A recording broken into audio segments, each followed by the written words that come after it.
2 shirt മുണ്ടൊന്ന് തേച്ചേ. ഞാൻ ചോദിച്ചോ കേട്ടാ, നിങ്ങൾ എവിടെ പോണെന്ന്? തേക്കടി.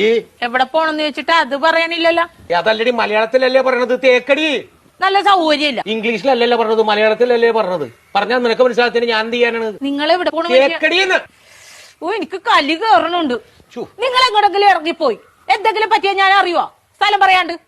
ഇനി അത് പോട്ടെ, ആരെങ്കിലും നിങ്ങളെ തിരക്കി ഇവിടെ വന്ന് ഇവിടെ പോയെന്ന് ചോദിച്ചാൽ ഞാൻ എന്ത് പറയും? നിങ്ങളെ ഇവിടെ പോണ പക്ഷെ അത് പറ ആദ്യം. തേക്കടി. ഇങ്ങനെ ഇരിക്കണടാ, റെഡിയായില്ലേ? ഷർട്ട് മുണ്ടും തേക്കാൻ പറഞ്ഞിട്ട് അവള് തേക്കാനല്ല. നല്ല സൗകര്യല്ല തേക്കാനായിട്ട്. പോണ സ്ഥലം ഇതുവരെ പറഞ്ഞില്ലല്ലോ. എടാ, ഒരു 100 വട്ടം ഞാൻ ഇയാളോട് ചോദിച്ചു എവിടെ പോണെന്ന്. എന്നിട്ട് അയാൾ തുണി ആക്കണ കാര്യം പറയണല്ലാതെ പോണ സ്ഥലം പറയണില്ല. എനിക്കും പറ്റൂല, ഇയാൾക്കാ പറയാൻ കഴിയില്ല. നീയെങ്കിലും ഒന്ന് പറയാം എവിടെ പോണത്. തേക്കടി. ആഹാ, അത് കൊള്ളാല. ദേ ഒരു കാര്യം ഞാൻ പറഞ്ഞേക്കാം, എന്റെ കെട്ടിയൻ എന്നെ ഇടിപൊടിന്ന് വിളിക്കും. എന്ന് വെച്ച് കണ്ടവന്മാര് വീട്ടിൽ കയറി ഒന്ന് ഇടിപൊടിന്ന് വിളിച്ചിട്ടില്ല, അടിച്ച കാരണം വിളിക്കും. പറഞ്ഞാ മനസ്സിലാവൂല, അതാണ് ഞാൻ പറഞ്ഞത്. ഞാൻ പെടാപ്പാട് വെട്ടിയിരിക്കണ ഇപ്പൊ ഇവിടെ കിടന്നു. നിനക്ക് എന്നാ കാര്യടാ എന്നെ ഇടിപൊടിന്ന് വിളിച്ചു? തേക്കടി.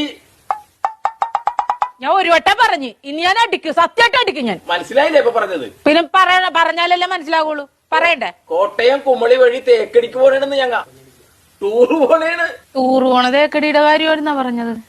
എനിക്ക് മനസ്സിലായില്ല. 2 ഷർട്ട് മുണ്ടൊന്ന് തേച്ചേ. ഞാൻ ചോദിച്ചോ കേട്ടാ, നിങ്ങൾ